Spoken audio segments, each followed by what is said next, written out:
What kinds of mistakes do you see companies make most often when it comes to their FX strategy?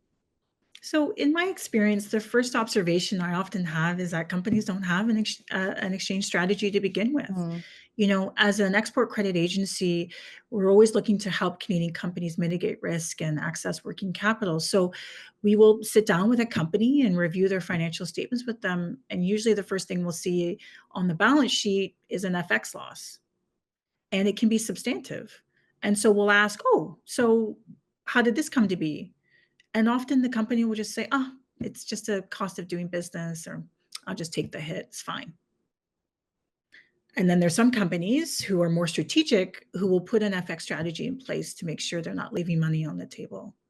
So it is extremely important for a company to manage the downside and then ensure the upside when it comes to foreign exchange. In this day and age, many companies don't have the privilege of having a large profit margin after all the expenses are paid.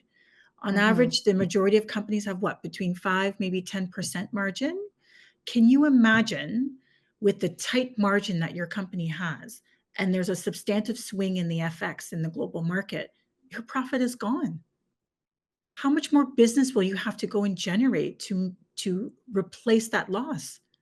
And it's really a risk that you just cannot afford to take. The other mistake I see companies make is that they don't engage an FX specialist to help them determine what the best strategy is.